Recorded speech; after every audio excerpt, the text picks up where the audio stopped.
Why do I pick more during PMS? The obvious answer is yes, hormonal changes. But what about the hormonal changes means I have to pick my skin more? We're going to be diving into a bit of science, but also facing some truths about you and the way you think about yourself and the way you treat yourself. When it comes to women's health issues, we experience a lot of gaslighting in the medical field, but we also gaslight ourselves a lot.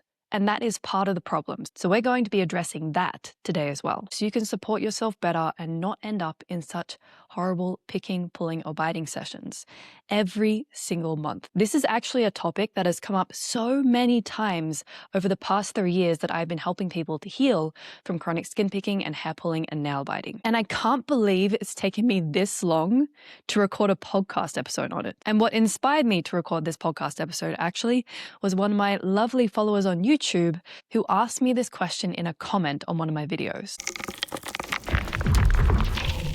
You are listening to episode 112 of Beyond Skin Picking and Hair Pulling, the place to be if you want to learn how to address the root cause of why you pick, pull, or bite at your body.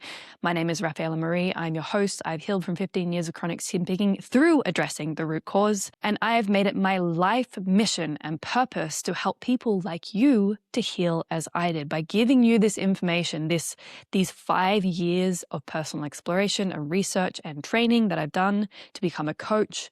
I'm sharing all of that information with you on this podcast so you can help yourself to heal. And I want to invite you to something really, really special. The past few weeks, I've started inviting people in this community to share their stories with me. This is a space where you get to feel deeply heard, seen, and understood, which is so important because we are so misunderstood in this community. And it's very hard to find someone to talk about this problem with who actually gets it. So that in itself is such a healing experience. But not only that, I will share with you what my insights are into why you pick, pull, or bite at your body and tangible, practical steps you can take to help yourself start to move forward in a way that makes sense and that is working on long-term sustainable change, not quick fixes, not magic pills. I don't do that shit. This is getting to the root cause and really helping you to understand yourself better so you can actually truly heal and move forward. If you want to get access to that, click on the link in the show notes that says free BFPA road mapping session. With that being said, let's get into this episode.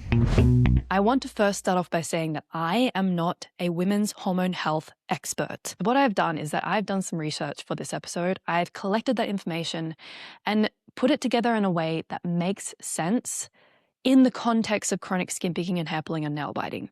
We're going to start off there with the science part of it. So to start with, what is PMS? PMS is premenstrual syndrome. It's where we experience mood swings or pain, physical discomfort, emotional discomfort around about the week or two before our cycle starts or our period starts. And PMS primarily happens due to a sharp drop in our hormones right after ovulation. And if you're not very well versed on the menstrual cycle, I highly recommend you start to educate yourself on that. There are so many incredible resources out there. And it's just so important to know how your body functions, what's happening, what's going on inside of you, because we do feel different and we have different levels of energy depending on the time of the month. That is normal for our biology. But the sudden drop we experience after ovulation, going into the luteal phase, which is the phase just before we get our period, we experience a sudden drop in estrogen and progesterone levels. Now, this specifically triggers a decrease in feel-good hormones like serotonin and GABA. Let's take a brief look at what these two hormones are responsible for.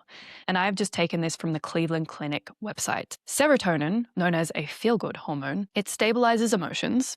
First important thing to note, helps control sleep cycles, second thing to note, and aids in digestive function. And this is just a fun fact. Maybe you feel like it's relevant to you, but roughly 90% of the body's serotonin is located in the gut. Very interesting. But think about it. Serotonin drops towards the end of your cycle, which means that we have less of the hormone that helps us to stabilize our emotions. Makes sense that we become a bit more sensitive, that we don't have as much of a capacity like we did a week or two ago. Then there's GABA. GABA is known for producing a calming effect. By slowing down certain brain functions, GABA is thought to be able to reduce stress, relieve anxiety, and improve sleep. So not only is serotonin reduced, but so is GABA. And so essentially the two hormones that help us to manage stress and anxiety, to sleep well, to stabilize our emotions, we have less of it, which explains why we experience heightened irritability, more anxiety, emotional vulnerability. We have a lower tolerance for stress. And so just purely based on your natural hormonal fluctuations that you experience, there is a certain time in your cycle where you are just a bit more raw, a bit more sensitive. There's less of a barrier between you and the outside world. You have less capacity, you have a less emotional and energetic capacity than you did a week or two ago. That is normal. And there is nothing wrong with you when you experience that. Now, in saying that, we can, of course, experience quite severe mood fluctuations or severe anxiety to the level that it really disrupts our life. It's hard to function properly. And that's when we want to take a closer look, because that could be an indication of hormonal imbalance. Again, I'm not an expert. Do not take my word on this. Please do your own research and find someone who is an expert in this field to support you.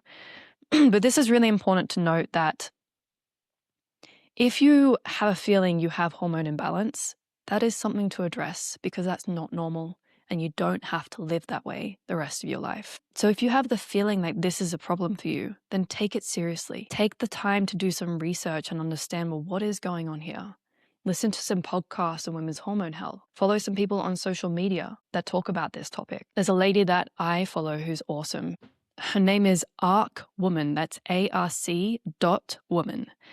She's awesome, and there are so many other people you can find as well. It's truly worth the investment in finding someone who can help you with this, help you understand it. Find a professional, find a holistic health coach, a doctor, someone who takes you seriously. And I think this is so important because this is where the gaslighting comes in.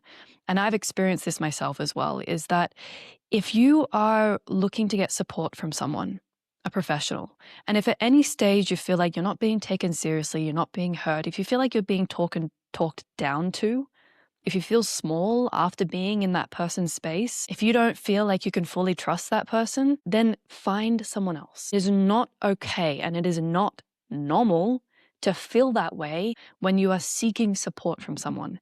If you feel that way, it's a pretty good indication that person cannot help you because they're not willing to listen and take you seriously. You must be able to trust that person, and trust is built through feeling seen and heard and understood, through being taken seriously about what you're going through. I had an experience of gaslighting. It sucked. I was from a gynecologist when I had my IUD in. I was starting to experience some really bad hormonal imbalance. I was feeling really horrible. I had really terrible PMS, which was getting more towards PMDD, which is premenstrual dysphoria disorder. I believe that's what the acronym stands for. But that's where you have extreme mood swings, extreme emotional imbalance, and really bad brain fog. And it would almost, as soon as I got my period, like flicking a switch, the fog would lift. I would feel so much better. If you relate to that, Google PMDD and see what comes up and see if you can relate to that as well, because maybe that's your experience too. But I was experiencing this and I thought it must be because of the IUD. I'm really not feeling good about this. This feels wrong. And so I went to a gynecologist and I shared this with her, and it was pretty crushing to hear her response. Basically, she dismissed what I said and said that it couldn't possibly be the IUD, because if I had had a negative reaction to the IUD, I would have noticed it within the first year, not 3 or 4 years later. It was very condescending, very dismissive. It felt like shit. I didn't go back to that lady again. I went to another gynecologist though, and I told her the same thing. And she had a much more reasonable response. She said, yeah, that makes sense. That can happen. Because in the end, if I don't feel comfortable having the IUD in, that is my choice. If you don't feel comfortable with a certain approach to your health and your body, that is your choice. And if someone wants to dismiss you for that, oh man, it's even just pissing me off talking about it. Like, fuck them, honestly. Oh man, I could go off on a whole tangent on this, but I do have a client in about half an hour. So I gotta we gotta stay focused, ladies and gentlemen, we gotta stay focused. But that's what I mean. It's so important to find someone who takes you seriously. And in all honesty, I got the IUD in when I was about 19. And at that stage, I felt so much shame around being a woman. I felt so much shame around getting my period that when I heard the IUD could make my period stop, there was nothing that could have stopped me from getting that IUD placed in. And honestly, looking back, I did start to get more acne in different places that I never used to get acne pretty soon after I got the iodine. But I was so relieved that I didn't have to face the shame that I felt when I got my period, that I dismissed it. I never would have made that connection because it would have meant, oh, maybe I should get rid of the IUD, which I couldn't accept. I couldn't accept at that time. And also, I was so disconnected from myself. I was so unaware of my body that I couldn't have that. Even if there were other changes that were there, I didn't notice them and I wouldn't have had the capacity to notice them. And this is what a lot of medical professionals who gaslight miss, is the lived personal experience and how a person changes over time. Anyway, I digress. That is basically to say, if you notice that you have abnormal hormonal shifts during PMS, get support. Do some research, learn about it. Go on Reddit, there are some great threads there, and find people that are recommended, that are trustworthy. That's a really great place to start. Now, getting into where we gaslight ourselves. This is when we get to the stage in our cycle where we are more sensitive and raw and we don't have as much energy and we get frustrated at ourselves and we try to push ourselves harder and we feel like there's something wrong with us because we can't function how we did a week ago, because we can't seem to keep up that level of output that we are demanding from ourselves, those high expectations. We become rigid and inflexible. And what I see as part of the reason why is that we never learned how to honor our body, how to be connected to it and listen to the wisdom of our body. A lot of us have become disconnected from it, which is why you're here listening to this podcast and I am here creating this podcast, because you and I have both experienced disconnection from our body through painful experiences that taught us not to listen to our body, not to feel our emotions, not to take ourselves seriously. We were taught to ignore our body, judge it, criticize it. We never learned how to take ourselves seriously, because there's so many times in your life you probably haven't been taken seriously when you were feeling a certain way. So what I love to do now is that I take that week before my period and the week of my period, the end and the start of the menstrual cycle, as an opportunity to really listen to your body. Because if you have been neglecting your body, if you haven't been eating properly, if you haven't been resting properly, if you have been on go constantly and not allowing yourself to slow down, if you have been prioritizing everything and everyone else before yourself, you're going to feel that when that estrogen and progesterone drop. When serotonin and GABA drop, you're going to feel the repercussions of that. You're going to feel anger, irritability, frustration, exhaustion, because now you have less of a barrier. You become more sensitive to the things that actually are not okay in your life, both externally and also how you treat yourself. And so if you get to the end of your cycle and you are feeling exhausted and wrung out and frustrated and used, then maybe it's because you've been allowing yourself to be used by other people. Maybe it's because you haven't been giving yourself a break and allowing yourself to rest, and now you're really feeling it. This is what happens when we don't honor our body. Our body tries to let us know that it's not okay, and it's calling you to slow down and listen and honor it. Take yourself seriously. Give yourself a break.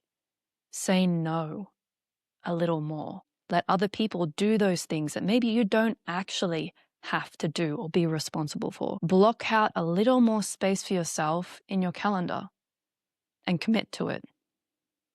Stop putting yourself last on the priorities list. Do something for yourself that is fun, that you enjoy. Indulge in yourself because you deserve to be indulged in. I had this experience recently where, much like you, I enjoy pushing myself. I enjoy reaching goals. I enjoy achieving. I am quite efficient and good at what I do. And it feels good. And I also know that I cannot sustain that for a very long time. Now, it has taken me some time to break down this cycle and this habit that I have of pushing really hard and then burning out. But I would say this was maybe a month ago. As you may know by now, if you've been listening to me long enough, I've serious time blindness. So maybe it was 2 weeks ago, maybe it was a month ago or 2 months ago. It was definitely this year. But I was on a roll for a couple of weeks. And if you can imagine, it's because it was towards the start of my cycle. And then towards the end of my cycle, as most of us experience, my energy started to drop. But I actually didn't recognize at the time what part of my cycle I was in. The only way I track my cycle is I have a giant wall calendar for the entire year up on my wall in my office here. I'm pointing at it. If you watch on YouTube, I'm pointing at it right now. And I track my cycle on that calendar so I can look at it and see, oh, that's the phase that I'm in. Otherwise, I've got no idea. But basically, I had a really great 2 weeks where I was just smashing things out. I was on a roll, and I knew logically in the back of my mind, there was a voice saying, you can't keep this up. You know that, right? Like, you need to slow down at some point. But I was loving life. I was on a high. It was great. And then I arrived in a new week. And I felt frazzled. I felt a bit worn thin. Found it harder to focus. I felt more irritable, more frustrated. And then I felt my heart sinking. And I started to think, well, what's wrong with me? That I can't keep going? What have I done wrong? What's wrong with me? What do I need to fix to get myself back on the ball, to get myself back on the horse? I was having so much fun the past 2 weeks. I was having such a ball. What's wrong with me now? And we have this sinking feeling of there's something wrong with me. There's something not right that needs to be fixed. And then I looked at my wall calendar and I saw, oh, I'm going to get my period in a week. Right, okay. And I had this sudden just release and realization of, oh, no wonder I feel like I have less capacity, because I literally do have less capacity. No wonder I feel frustrated and irritable, because I've been going hard for the past 2 weeks, and now my body is saying, sit the fuck down. And rather than blaming myself and thinking, what's wrong with me? What do I need to fix? I decided to listen instead and hear what my body was trying to communicate, take it seriously, and realize, oh, I need to do less this week. And so what I did is I did less. I wanted to do more. There was still a part of me that was a bit frustrated and wanted to keep going on that roll that I had been on the past 2 weeks, but it just wasn't possible. And forcing myself to do that as I would have tried to do in the past. And so instead I listened, took myself seriously. I let go of a bunch of things that didn't actually have to be done that week. It wasn't that urgent. I was just searching for that dopamine hit that, we get through completing things because it feels great. I let myself do less. I blocked out more of my calendar. I let myself eat a gluten-free apple cake that my amazing husband had bought from me. It's really hard to find good gluten-free pastry in Switzerland, and this was just amazing.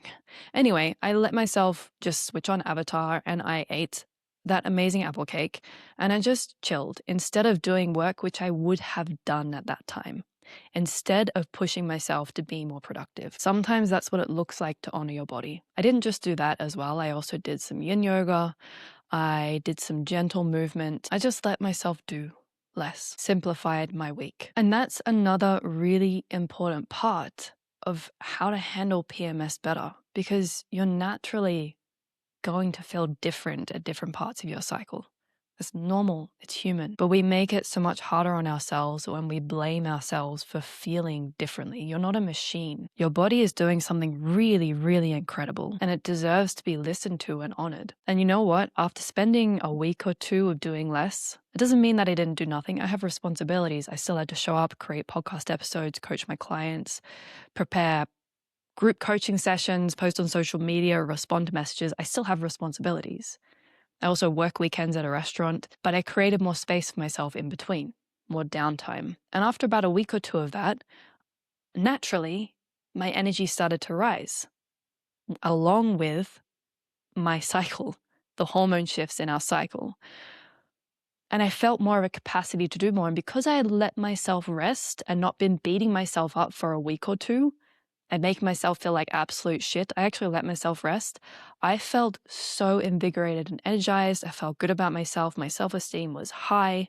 I was really able to lean into that capacity without self-judgment, and also still be able to stay grounded in myself because I was listening to my body, honoring my body. This is what honoring your body looks like. And so here's what I would love to recommend to you. If this is resonating, beyond seeking out support to balance your hormones from a professional, if you feel like that's what you need, track your cycle.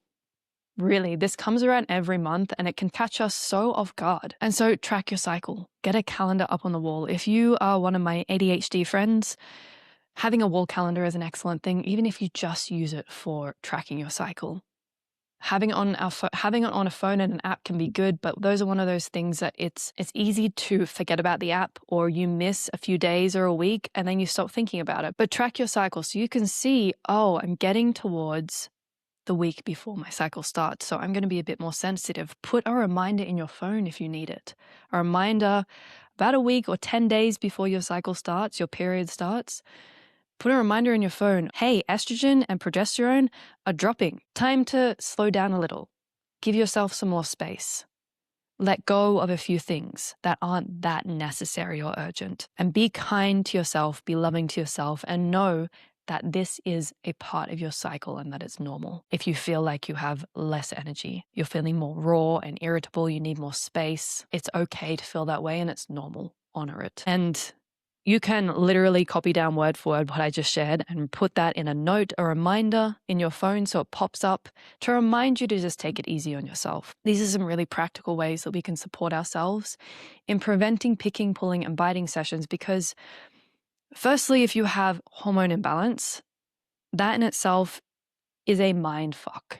It's hard. I've lived it. I've experienced it. It sucks. It's really hard to navigate that on your own, and you do deserve support. You should absolutely invest the time and money into helping yourself move through that. And then there is also helping ourselves to alleviate the mental pressure we put on ourselves, the judgment and criticism that we have for ourselves when we're not functioning at 100%. These are the practical things that you can do that can help you to reduce skin picking and hair pulling and nail biting during PMS. It is why it increases during PMS, because we need more soothing, not only because we're feeling more raw, but also because we are being pretty mean to ourselves during that phase. Practice being kinder to yourself, being more gentle, giving yourself space, and you won't need skin picking to soothe you quite as much because you are acting more soothing and loving and caring towards yourself. Listen to the lesson in the changes in your cycle, which is to listen to your body, to take yourself seriously, to honor yourself, honor your body. Stop gaslighting yourself. This journey is definitely not linear, but I really want to acknowledge you for being here and listening to this episode, for showing up for yourself and looking for answers, for following your intuition and learning more about how your mind works, how your body works, wanting to move towards more compassion and understanding and kindness, because this is what this podcast is basically all about at its core. And there's something inside of you that is calling you towards that sees the truth in that for you and wants more of that for you. That is part of the reason why you're here. I believe that deeply in my own heart. And I wonder if you're noticing the truth in that for yourself as well. You're doing great things here. And I'm so proud of you for showing up for yourself and continuing to find a way forward despite all the setbacks. And if you would like to share that story with me, please do go to the show notes, click on the link, free BFPA road mapping session, share your story with me. I would love to hear from you. Don't forget to hit like and subscribe and leave a 5-star review if you've appreciated this episode. Also, let me know what came up for you in the comments below. Have an absolutely wonderful rest of your week, and I will see you next Tuesday for the next episode of Beyond Skin Picking and Hair Pulling.